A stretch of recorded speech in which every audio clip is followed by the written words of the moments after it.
I am very lucky in the fact that the first part of this song is perhaps more alien to me than it would be to others, at least for now. But with that being said, it remains true that we all have bad memories, or even just moderate to bad ones, that sting regardless, because what hurt as kids hurts double now for no good reason.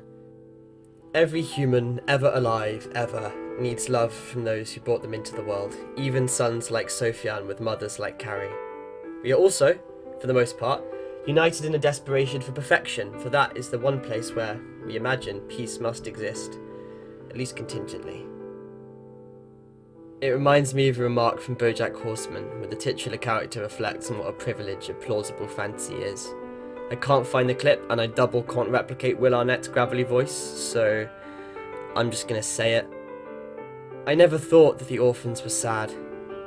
I always thought that they were lucky, because they can imagine their parents to be anything they wanted.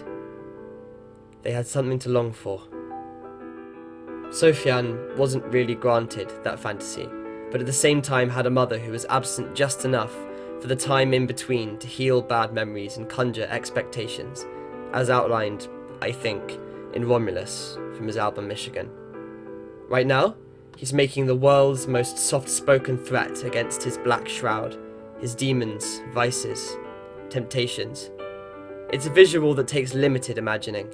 He's not the first to use an ethereal darkness to allude to his faults and fears, his depression, anxiety, and suicidal fantasies. But I still think that it works pretty well. And so we let the waves continue to carry us on, hoping to God that the tide moves quicker than the cloud that's swiftly approaching. And our prayers are soon answered. A major chord, ill-befitting in this sea of weepy guitar strings, cascades across the sky, washing it so thoroughly that our waves reflect a perfect blue.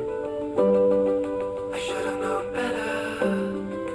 Nothing can be changed. The past is still the past. The bridge to nowhere. I do not exaggerate when I swear to you that I repeat this to myself on the semi-regular. For me, it's the perfect tagline for the album as a whole. We cannot venture backwards trying to fix what is broken. We can only rebuild from the pieces that are left. It's a more uplifting maxim than we're all gonna die in any case, so I'll continue to advocate for this concept as the core. Back in June, I wrote the script a year and a half ago, so back in June 2020, that would be now, when Lockdown 1 was starting to melt away, I did a nightly challenge with my family when we all picked a song according to a certain category. That night, the category was a song that moves you forward. I picked this one. My brother gave me an incredulous look at my selection, and I admit it must have seemed a bit of an odd choice, the single from an album whose direction is definitively down, but I just quoted that line in my abysmal falsetto, and its motivational qualities seemed to shine through. He's yet to have a daughter, but if he does, I must apologise to her in advance if I seem at all unimpressed. The illumination and beauty hype will be tough to live up to.